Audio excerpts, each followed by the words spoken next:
உடம்புல என்ன ப்ராப்ளத்தினால இது வருது அப்படின்னு பார்க்கலாம்.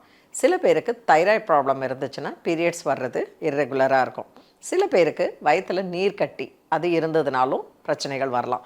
அதாவது ஒரு பாலிசிஸ்டிக் ஒரு ஒரு சிஸ்ட் இருக்கும். அந்த இதில் வந்துட்டு ஓவரியில் வந்து பாலிசிஸ்டிக் ஓவரின்னு சொல்லுவாங்க. அந்த மாதிரி ஒரு சிஸ்ட் இருக்கும். சில சமயத்தில் சாக்லேட் சிஸ்ட் இருக்கும். சில சமயத்தில் ஃபைப்ராய்டு இருக்கும். இது எதனால் வருது, ஏன் வருது அப்படிங்கிறத ஒரு பக்கம் நம்ம ஆராய்ச்சிக்கு நம்ம வச்சுக்கிட்டு இருந்தால் கூட வந்துடுச்சு, அதுக்கு என்ன பண்ணது அதை பார்க்கலாம் நம்ம.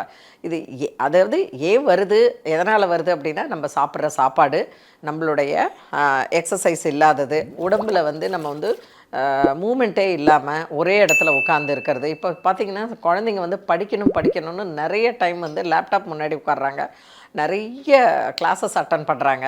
அதனால் இந்த பாடி மூமெண்ட்டே இல்லாமல் இருக்குது. நாங்களும் முன்னாடியெல்லாம் சின்ன வயசில் ஸ்கூலுக்கு நடந்தெல்லாம் போனோம். இப்போ இருக்கிற குழந்தைங்களுக்கு இந்த டிராஃபிக்கில் நடந்தெல்லாம் போக முடியாது, அதெல்லாம் நான் ஒத்துக்கிறேன். ஆனால் கொஞ்சமாவது ஒரு கேம்ஸ்லேயோ அல்லது ஏதாவது எக்ஸசைஸ்லேயோ இல்லை காலையில் எந்திரிச்சு ஒரு அரை மணி நேரம் எக்ஸசைஸ் பண்ணணும் அப்படிங்கிறத வீட்டில் வந்து எல்லாருமே இனிமேல் கம்பல்சரியாக அதை கொண்டு வந்தால் மட்டுமே ஃப்யூச்சர் ஜென்ரேஷனுக்கு பிழைக்கிறதுக்கு வழி இருக்கும்.